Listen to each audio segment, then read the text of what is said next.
You are listening to an Atomic Broadcasting production, so sit back, relax, and enjoy the feature presentation. And remember, do your part, such as like, comment, rate, and don't forget to tell a friend to tune in for an Atomic Time.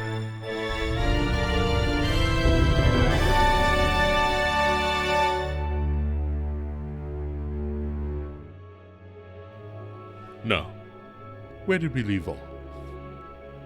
Ah, yes. Deciding to split up and cover more ground in search of the artifacts, our heroes flew to the city of Kalsgard. Uvaer departed to use their teleportation circle with Val in tow, while the rest of the party flew back to Jor. Jordy, it's been a long time since PlayStation has started. It's been a while. No, I'm not old. Yeah, you loser. Xbox 360 is considered vintage now. But not all the others before it. All the others are older. 350. I saw that and I went, oh, I bought an original 1 whole gigabyte of data for games. When I got a 360, I didn't have a hard drive. I couldn't save anything. That's like old school gaming. It's like, if I die, that's it. So my dad got me Halo Wars, which is the RTS, so I didn't need to save. That's fine. But I rented Halo Reach from Blockbuster. Good days. Oh, the good days. I couldn't save it, so I had to play through all of it in one sitting if I wanted to beat the campaign. So I tried several times, and then I had to stop. But finally the weekend came, and I played all the way up to the Pillar of Autumn, the final mission. Mm-hmm. And then my family was like, hey, we're going to the movies. And I was like, no, wait. And they're like, we have to go. Turn it off and let's go. And so I discreetly didn't turn it off and paused it and left it running. They didn't want it running for several hours more, but I did. And we went to the store. We went to this movie. I don't even remember what we saw. It might have been like Night at the Museum. Oh, and goodness gracious me. Yeah, I think that's around the right time. I came back and I rushed up and I was finally able You to beat finish it. Yeah. Hey. And then I had to go. Then we had to go take it back the next day to Blockbuster. Oh, so it was imperative. It was very imperative, or else I have to spend another like $8 to not finish this game. Oh, Blockbuster. I beat Star Wars Force Unleashed 1 and 2 by renting them from Blockbuster and playing them all the way through in one setting. Amazing. We had a game exchange. So you could take, it was all about giving games and taking games, essentially. Mm-hmm. But, you'd have to spend more money because they wouldn't give you enough back. I played through the entire Spyro trilogy by buying it and then taking it back and getting the next one from them, playing it, beating it, and then exchanging it for the next game. Oh. And I went through, I cycled all of them, more than once. Just back and forth. I'm really going to age myself here because the last time I played Spyro was at McDonald's when they had those game stations. Oh, my gosh. Yeah. Yeah, for you youngsters out there, McDonald's used to have, game stations where you could go play, GameCube games or whatnot while you ate. I had almost forgotten about that. I don't know if mine ever did have that. Well, do you at least remember when Walmart used to have the games? Yes, everyone remembers that. You'd have to be dead. It didn't work half the time. No, because either the controllers were so busted that you're just going in a spiral, or when they did work, your neck hurt because you were straining up. Looking up. You're looking up. Yeah, that's where I first played Batman Arkham Asylum. That's where I first played Lord of the Rings Conquest. That's where I became a man. I love Lord of the Rings Conquest. That game was one of the reasons I bought an Xbox 360, just so I could play Lord of the Rings Conquest. Halo Reach. That was before I got into Halo. That's fair. Yeah, I had gotten into Halo and then was like, all my friends now have a 360. I was like, I want one. The Lord of the Rings Conquest was the death of Respawn Entertainment. Mm-hmm. Unfortunately, rest in peace. I'm sad no one else is really taking that format and going with it because that's a good game format. Mm-hmm. Yeah. Xbox 360 had some peak games. It really did. Yeah. There was Look over at the PlayStation guy, Jordy. What a nerd. I had a PS2. Yeah. Remember you used to get those demo discs? Did you ever have one of those? Oh, yeah, It was yeah. like, here's a disc full of like a demo for like 20 games. And you Oh, could just yeah. play all the demos. I played Ninja Gaiden 2, I think, for the first time on a PlayStation demo disc. I would just play through it a lot because I thought that was super fun. Then there was also like snowboarding. Oh, my favorite snowboarding game is actually on the Nintendo 64. Really? Yeah. It's my favorite. It's the one and only snowboarding game that I've played. There's a racing game. I can't find it. I don't know what it was. It had really good destruction physics. Like your car would break apart and stop working. Like during a race, like you'd actually take that level of damage. And it was like a pretty quote unquote realistic racing game. Oh, so not like a Racers 2 then. Right. I don't think so. And it wasn't like a Need for Speed either. Because we used to play some Need for Speed. It was almost... It was at a friend's house, so I didn't own it. Yeah. And I have no idea what it was, but I remember we would break. And I think you would like respawn after a bit, but you would break fully apart. Was it kind of a lot of off-road stuff? I think so. Ooh, did it have the mechanic where if you went too far, like if you got to the edge of the map, it just cannoned you back into the map? I don't know. Oh. Maybe. Oh, man. Spider-Man. I played Spider-Man 3. The Xbox 360. the one where you could do black suit. Or Yep. normal suit. Mm-hmm. Spider-Man 2 was definitely better than 3, but 3 was pretty cool. Played 2 on the GameCube. Oh, 2 was great. Pizza delivery missions, stellar. Yeah. 2, the swing physics on 2 were peak. Yes, I don't think there was a better one till Spider-Man PS4. Haven't played it. Did you ever play Spider-Man with Shadows? Mm-hmm. That one had a whole morality system No, I didn't. where you could side more with the symbiote invasion because the symbiotes were invading everything, or you could be a hero. And there were other characters like Wolverine and such who became symbiote boss fights as well. Ooh. And you could like choose how dark you could rule the world at the one end, or you could just be the hero on the other. I remember when it came out. I never played it, though. Ultimate Spider-Man. Spider-Man has good video games. Spider-Man does have good video games. We like it. We here at Sonic Broadcasting like Spider-Man video games. We like Spider-Man in general, I think. Yeah, Don't look at me like that, Sam. Listen, I like Spider-Man. If you ask me, Spider-Man is a menace. There he is. Prefer Ben Reilly over Peter Parker? Yes. Yes, I do. Do I like him from the last 20 years? No, I don't. His comics have not been good for a while. But his old stuff, amazing. I have a lot Stan of Lee, original Stan Lee Spider-Man. That's. Did you see the trailer for Spider-Man Noir, the live-action show with Nicolas Cage? Why? It's live action. They have it. You can watch it. It's on Amazon Prime. Yes, It's I black did and see white it. or in color, your choice. Yes, I did see the trailer. I thought. I looks almost really thought that was. good. I almost thought that was a fake one. No, the suit looks nice. Like everything looks Yeah. really good. He goes by Ben Reilly as an investigator. It looks pretty interesting. It does. We need to watch it. Yeah. we should watch it sometime We when it should comes watch out. it sometime. Yeah, Yeah. Get us out of here, Jordy. or not. And we are back. And as that music plays, the camera soars down from the sky as we see Uvaer walking up the road into Kalsgard and Val a little bit further down the road walking behind him. I was flying to him. Oh, flying. I forgot because the castle wasn't fully landed. True. Uvaer, slow down. Uvaer doesn't respond. It's almost as if he's lost in thought, but he's still hurrying, and he didn't really pick up on what that was. Val is just gonna like fly up next to you and land. Like, Uvaer. But Val, what are you? You What just are you left doing without me. I was going. Why are you? I didn't know you were coming. How did you not know he was coming? I thought. Well, I guess you weren't. I don't know. I mentioned it. I thought. He looks back to see if the castle's still there. The castle is beginning to fly away. Off to the south to Joel. You see him look at it and... Well, There. we better get going then. All right, yeah.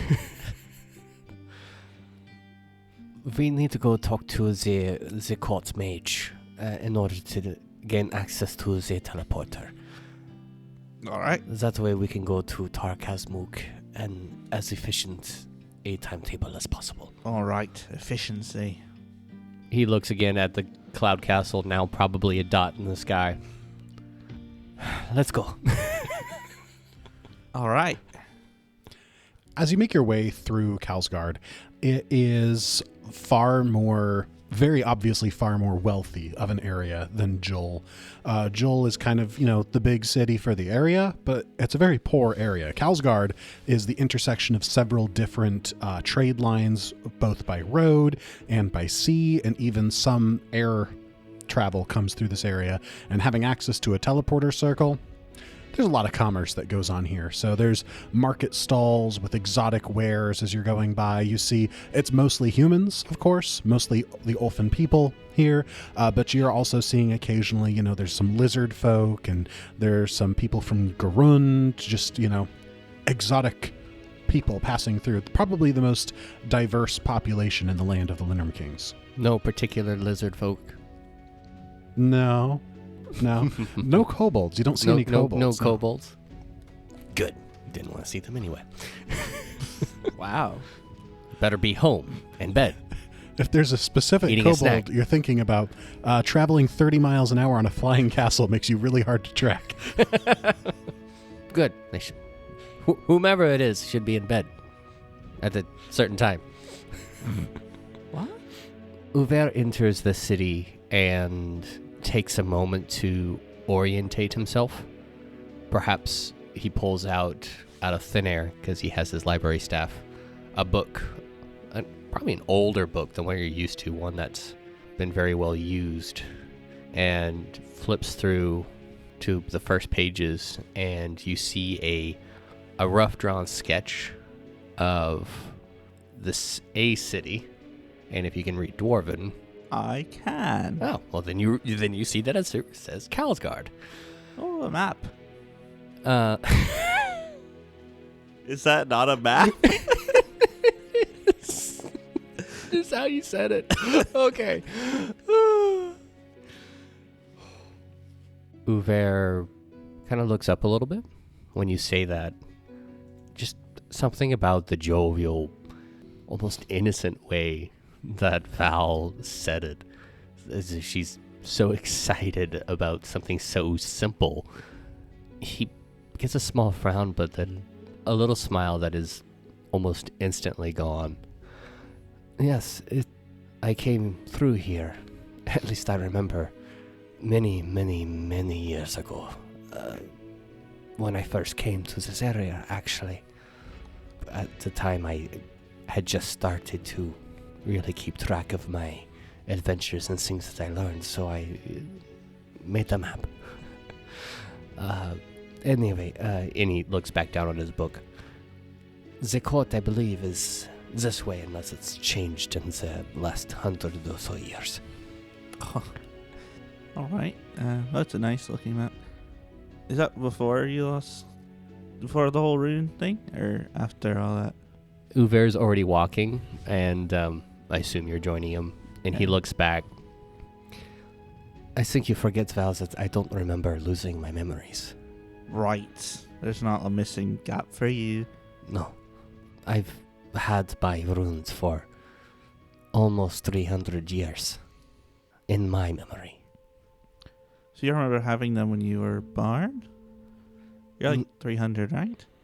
No, how I recall that I got my runes is in one of the great libraries of Tar-Kazmukh.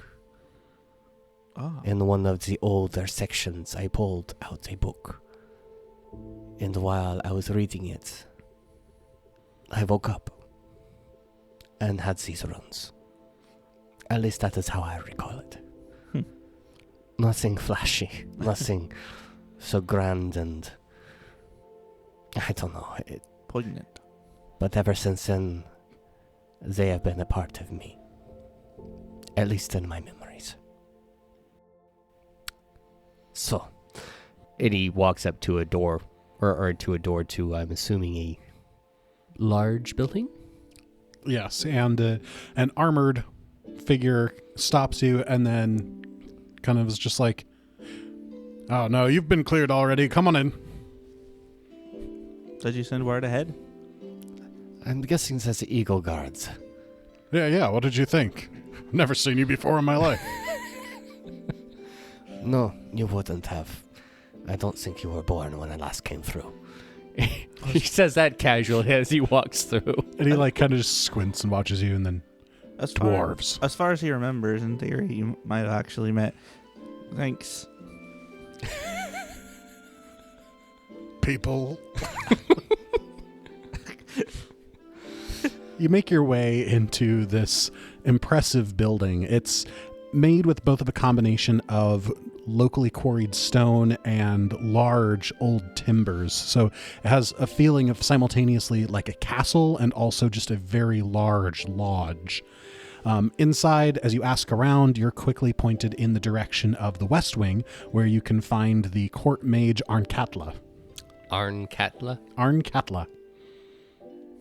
So you head towards the door that the servant house staff points you towards, and as you open it, it opens into a dimly lit wing. There's candles lighting it.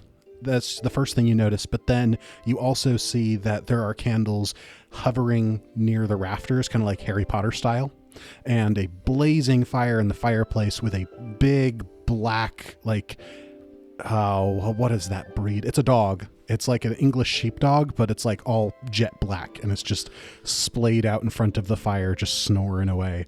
And in the back of this room, you see a tall, red-headed woman who's beginning to gray, and she's like working over like some kind of alchemical workbench.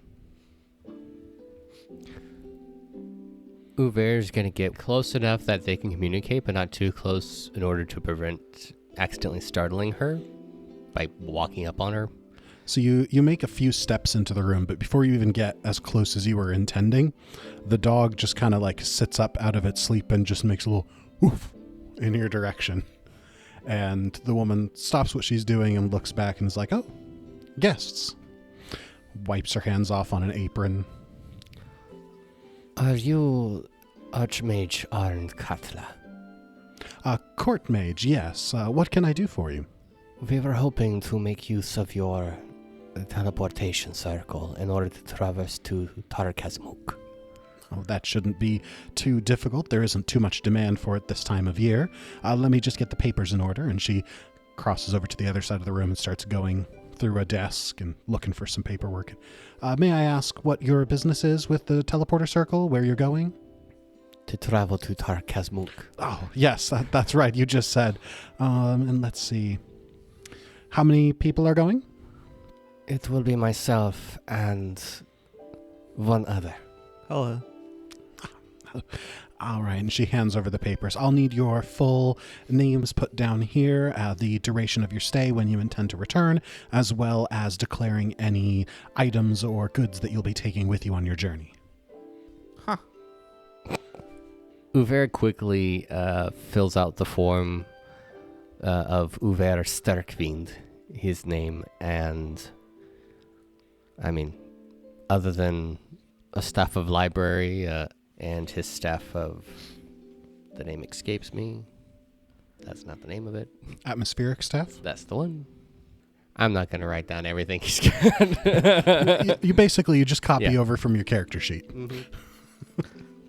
As, Pretty much. As Val goes to like sign it, she writes Val, and then she's like, Uvaer, I never gave myself a last name. Is that okay? Can I just put Val? Is that fine? He looks at it at your paper and at you, and quickly reaches over and just writes Sterkvind. Okay, all right, that's fine. Your adopted granddaughter, great-granddaughter, great-great-granddaughter Thanks, Pops. Don't call me that. Okay. I've never had a grandfather before, so stuff.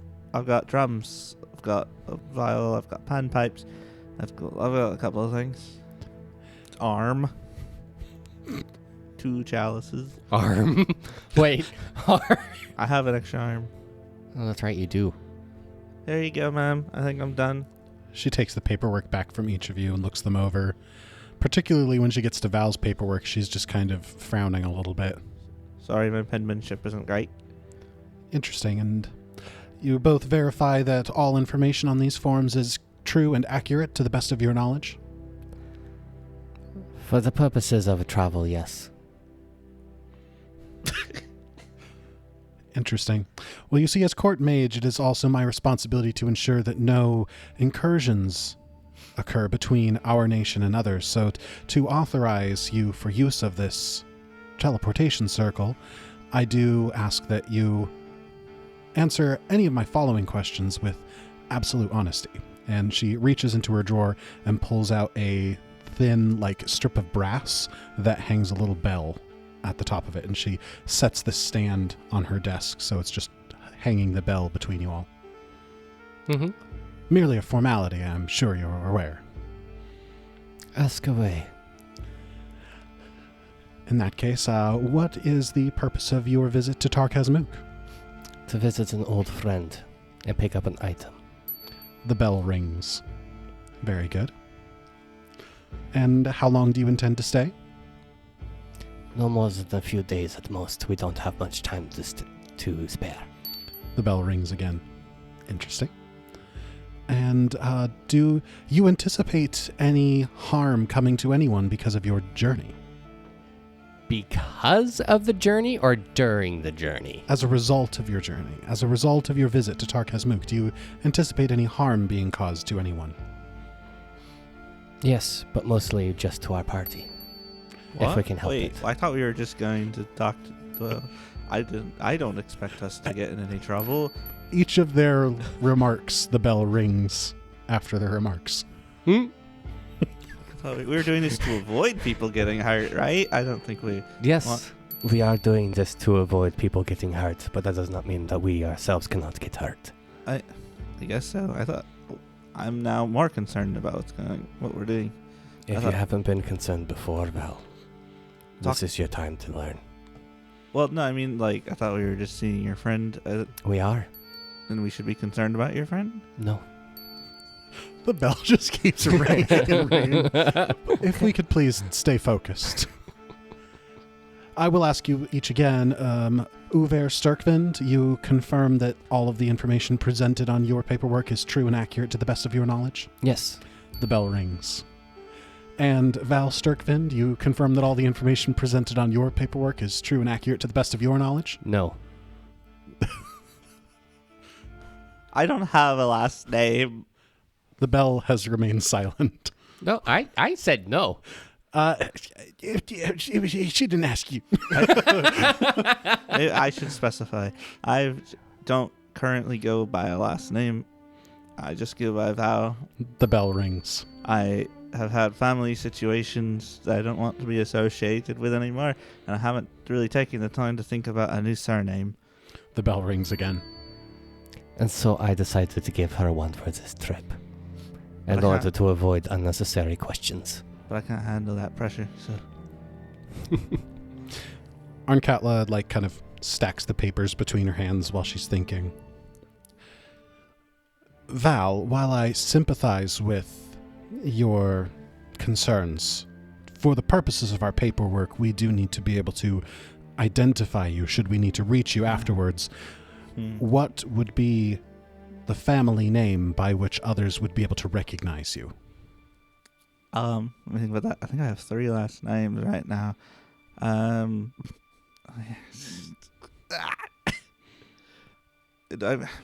My current name, Vile, doesn't have a surname to associate, so nobody's going to associate me with a last name. The bell rings. She tilts her head. Very well. And she crosses out Sturkvind. Okay. I'll consider this form complete. Thank you very much. I'm so sorry that that happened. No, it's fine. It's not every day you get to have as interesting paperwork as we've had today without a arrest occurring. Oh, and to be specific, the arm I wrote down is my prosthetic arm, not like an extra arm in my bag. That was my assumption, but I'm glad you've clarified. She is young, but she is honest. As am I. The bell rings. She sets the papers down and starts getting her wax seal ready. These papers will be good for the remainder of the day. As long as you present them to the guards at the teleport circle, they will allow you to pass. Should you be delayed in your journeys and you need these papers renewed for tomorrow, you will have to come by and see me again. Thank you, Arn. She hands the papers to you and just looks you dead in the eye. Arn Katla, please. Is that one word? Is that one word or two words? It's my name. Oh, is it? Arn Katla. Oh, I thought there was a space. I thought there was a space. No. Sorry. Whoops. Thank you, Arn Katla. I thought you were trying to give her a nickname. No, I was not. I thought it was Arn space. I wrote Katla. I wrote that as well. Me too. No. All right. Well, One name. thank you, Arn Katla. Do people ever call you Kat? That'd be a good name. My friends call me Kat. Oh, that's nice. And have a good day, Arn Katla. You as well, Mr. Sturkvind and Val. Thanks. I like your dog. The dog's tail thumps. And the bell rings. Uvaer turns around and starts walking out the door. He's a little impatient, it seems, today. I'll go catch up. Goodbye. The bell rings again. She frowns and puts it away. So now with your approval for the teleportation circle in hand that expires at the end of the day, it's now, I think, 10 in the morning, probably by this point. Time for a long rest. Uvaer makes a beeline to the teleportation circle. I will keep up. I am much faster than him. This is true. This is very true. You know, Uvaer, you don't always have to comment about how young I am. I feel like you're always saying, oh, she's young, whenever I do anything. You are young, Val. But being young isn't a bad thing. In fact, it can be used as a shield. In some cases. That's fair. It always feels negative when people say it. You're old. We don't talk about how old you are. Wait, well, I take that back, actually. It's kind of a point of discussion oftentimes because how old you are. See, I'm normal young, but you're odd old. Sorry, I don't mean to I don't want to disparage your age or anything. I'm just, I'm sure you're more aware of it than I am with your age. Uvaer chuckles and has just been chuckling as you continue to dig this hole.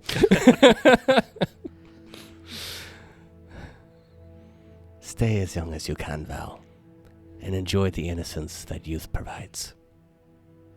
Well, I think I lost a lot of that already. You have.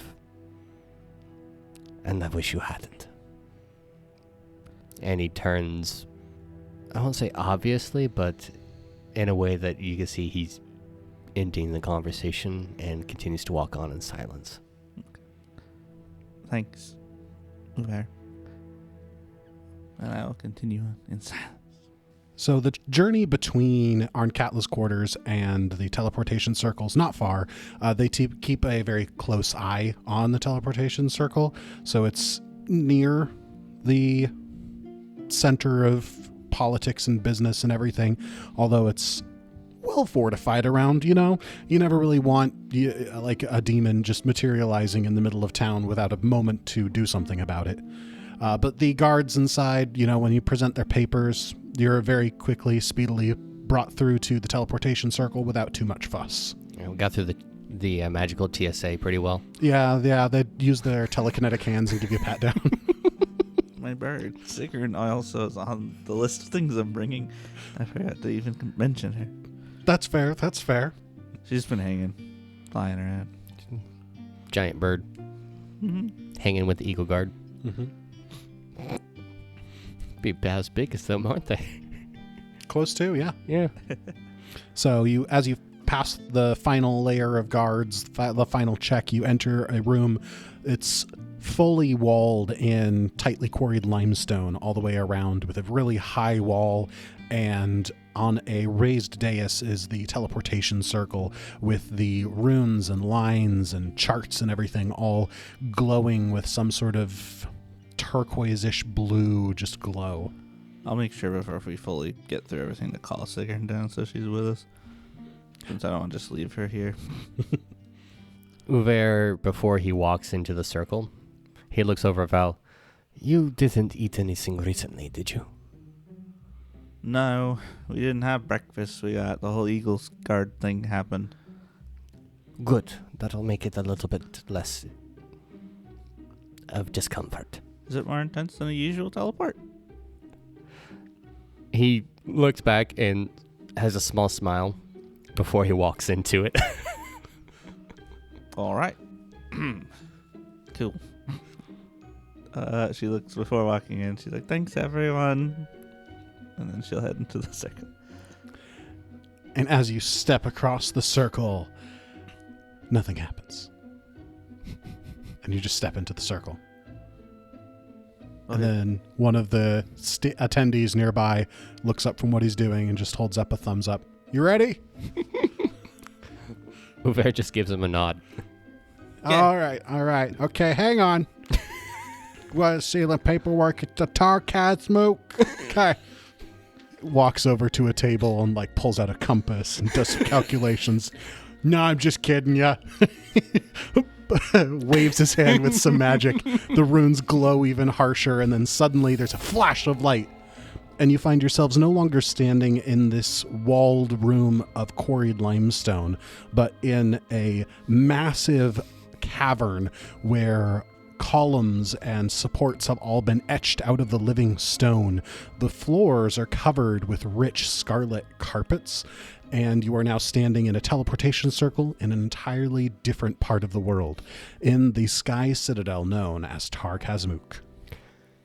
Uvaer takes a deep breath, maybe smelling a little bit of ozone, looks around, and then looks at Val. Welcome to my home. And walks out of the teleportation circle. I feel like I need to throw up, but I have no food. My stomach's empty. Val was actually rather pleasant. Oh. It wasn't like, ooh, that feels good, but it wasn't. It was fine. Okay. I was just kind of taking it all in for a moment, admiring all the craftsmanship. She's like, okay. She's like, I gotta catch back up. As you were both descending from the raised dais here that holds the teleport circle, you're stopped by a dwarf who's wrapped in a deep blue toga and has a hood pulled up with a silver pin, brooch pinned at his throat. And he's just like, halt! State your names and business. From his library staff, Uvaer summons paperwork that Val has never seen before. Oh, not our normal paperwork. And hands it to the dwarf. He takes it. You see, what have we here, Sven? He's from here. I figured he has paperwork from here, so... Yeah, here's my Tar-Kazmukh driver's license. Magic license. Looking at this paperwork here, it's a Uvaer Sturkvind, is that right? Yes. Your library card is 100 years expired. No. There's also a book you checked out and you never returned. I had an understanding with the librarian. I thought he wrote it down. He died a week later. Under mysterious circumstances. That has absolutely nothing to do with me. This old man, Tarvak, had very peculiar tastes. when it came to practicing magic. That is his own fault if one of his experiments overloaded, not mine. That does sound like him, that's true. May I see your paperwork from wherever it is he came from? Flash library staff. Hands it. Right, and he starts looking him back and forth. Are you going to put on your monocle? You've No. been at the same teleportation circle for 200 years and you never put on your monocle. I haven't been here for 200 years. I've been holding this job for 14 weeks. I don't know, I count in weeks, but I do. 14 weeks. 40 weeks. 40 weeks. That's almost a year. It's almost a year. Uvaer squints at him. Do you have an older brother? I got an old brother. Looking down at my dwarf name generator here, a buckhick got me snickering. Maybe his dad worked here.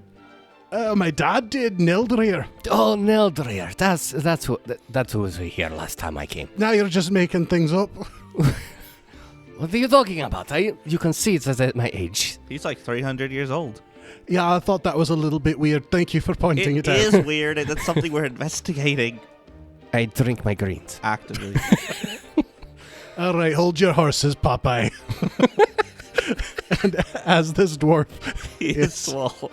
just peering back and forth between the two pages, very obviously just trying to find a discrepancy to send you away, another figure approaches, dressed with the same sort of blue tunic sash and silver pendant brooch on it, but otherwise very differently.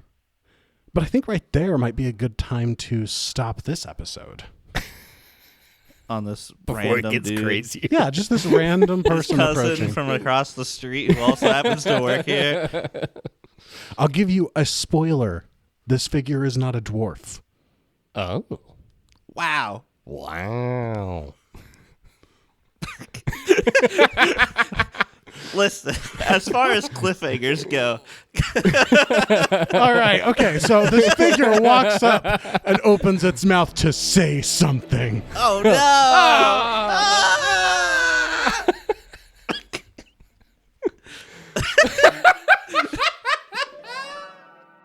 And the hero point for today's episode goes to Sven for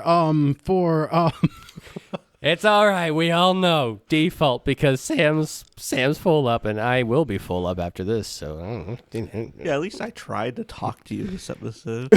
You shut down every conversation and just kept moving. I want everybody to get on the Discord and give me reasons why Sam deserved the hero point. hey. Unless you think Sven deserved it. I want you to tell me if you think that this was the right call. I need you to know how much time we spent looking up a name that didn't exist because Sven couldn't remember it. He had no reason to remember You it. couldn't remember either. I didn't want to. I had no reason to. Well, we will see you all in the next episode, and I am going to go ahead and spoil it now. We will have a guest player in our next episode. Oh, So, who's he playing? you're assuming? I'm looking at him.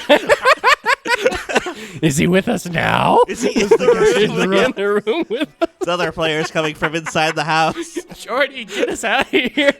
All right, teleportation, go! This has been an Atomic Broadcasting production. If you enjoyed the show, make sure to give us some support by liking, commenting, and following. These things really do make a difference in getting the word out and helping our community grow. Also, make sure to check us out on Threads and check out the Discord server, where you can chat with other fans and discuss all the recent developments and happenings. Links to all these good things in the description below. The Written in the Lost is an original story that uses trademarks and/or copyrights owned by Paizo Inc., used under Paizo's fan content policy. Atomic Broadcasting and The Written in the Lost are not published, endorsed, or specifically approved by Paizo. For more information about Paizo Inc. and Paizo products, visit paizo.com. Hope to see you all in the next episode. Until then, have an atomic time.